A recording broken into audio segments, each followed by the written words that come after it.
these civilians do speak out like you did in your own home country, then they're persecuted and you're forced to flee. Absolutely. Where they can go. I'm lucky. I'm British. I live in London, fairly secured. But when they can, normal Lebanese farmers can go, or Lebanese small businessman can go, or where can they go? Nowhere. So the best thing is بالروح بالدم نفديك نصر الله. So we sacrifice our lives and our blood for you, Nasrallah. Even in Kuwait, he said, if I declare myself anti-Iran, I won't be able to get married. I won't be able to participate in my own family. This is in Kuwait. And all over the world, the Shias are under pressure, of course. So that's why we need international help. America, they said, we are the undisputed leader of the world. Help us.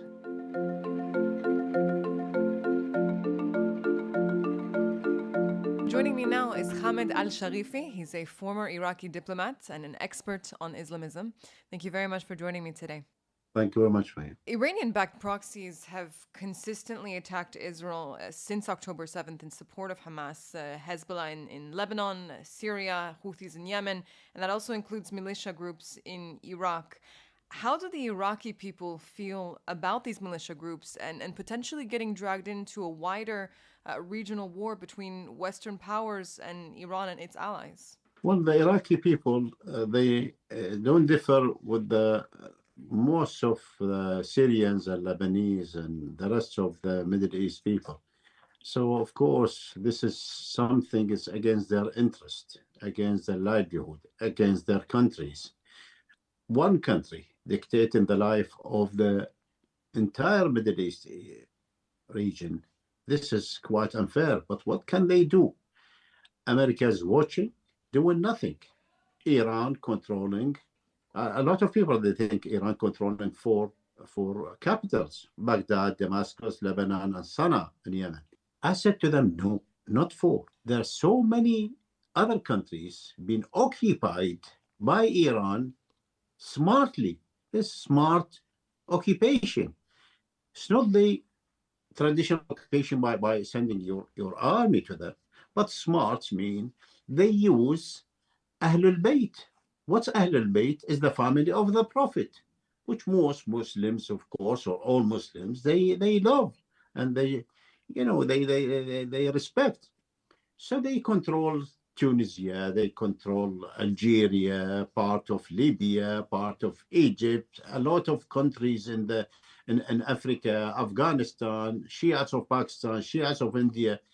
So they managed to penetrate in our life as a Shia. It's been like for a few decades, but now, as we speak today, the Iraqis are unhappy. And we've seen a lot of experience of Iraqi Shias demonstrating against Iran. In Lebanon, a lot of videos, but of course, whoever in Lebanon is different, the case is different. If you curse Nasrallah and Hezbollah and Iran, you'll be in deep trouble. So really, we control by fear. I can speak freely because I live in London. Yes, they might come to me, but the risk is really,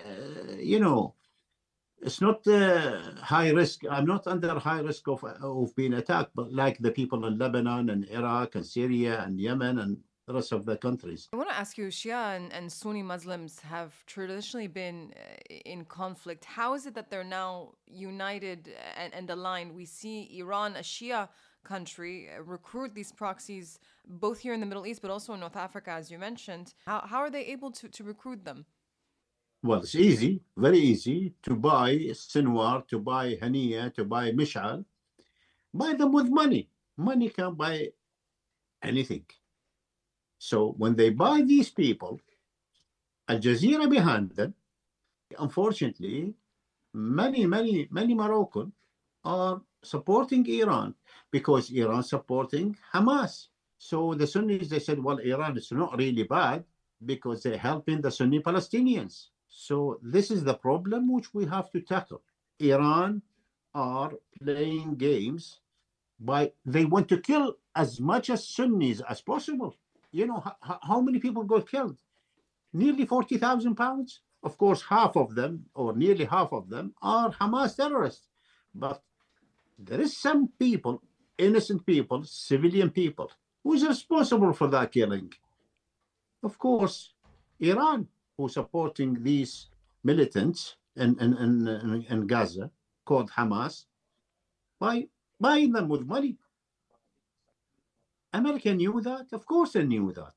Why they are silent? The question is to the Americans administration.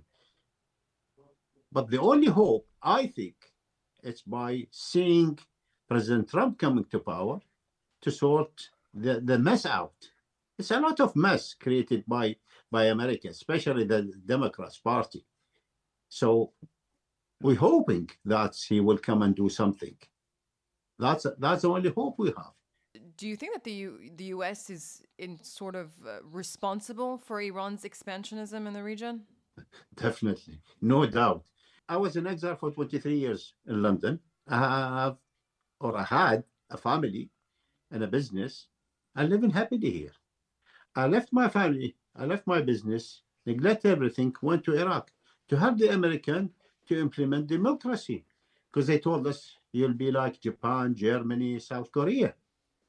So I went there only to see the Iranian influence like a cancer spreading. So I used to go to the Americans and tell them, so who's responsible? Of course, America is responsible. Now, Iraq, 110% controlled by Iran. Sunnis, Shias, Kurds, whatever, even Christian. You have to praise the Iranians to live, to have a position, to have a living. Otherwise, you'll be nothing. There appears to be somewhat of a small minority of rising Shia population that is against Iran's rule and hegemony, specifically in Iraq and Lebanon. Can you tell us a little bit more about that? Big majority of Shias and all over the world are against Iran now. Let me tell you a story. There is about near enough to 1 million Iraqis lives in UK. Good 70% of them are Shias. Okay. We are living in London here. There is part of London which I couldn't go through because of the Shia committee controlled these areas. You know, Iran influence on all over Shiites here in London. So some of my family turns against me because of the big influence of Iran. If you are with Iran, your school can go to, your children can go to Arabic school free of charge. If you are with Iran, you can open a business with the support of the big Iranians, entrepreneurs here. If you are with Iran, you are respected. If you are with Iran, when you pass away, you'll be praised, you'll be called this, you'll be able to do funerals and all. So there is a lot to be if you are part of Iran. So Iran are putting pressure on all over the Shias. But if Iran today, let's assume Iran today disappeared, the Shia will, of course, will be free again. So Iran is the problem. We need to get off that problem. It's a cancer. You mentioned Israel and perhaps Israel somehow coming to, I don't want to say the rescue, but perhaps helping in uniting these Arab countries, push away this Iranian influence. I want to ask you very quickly, do you see the potential for Israel and Iraq normalization in the future at all? Because from what you're telling me, it seems that we're still so far away from it. Government to government, of course, no, because we are occupied by Iran, as we said before. But when I came to Israel in 2016, I remember I was at Or Yehuda speaking to the Libyan Jewish people, Jewish Center. We need to establish a grassroots peace by the media. So the people of the two countries are very, very close. Leave the government. I don't need the government. I don't need government of Israel and government of Iraq. No, that's bad. at this time, I think. But the people, and who work as a bridge to connect the Israelis and the Iraqi Jews. Perhaps that normalization won't come directly between the two governments right away, but certainly through back channel conversations and definitely through the people who have so much culture and languages in common. Ambassador Alsharifi, thank you very much for taking the time to speak with us today. Thank you very much to you. Thank you, Madam.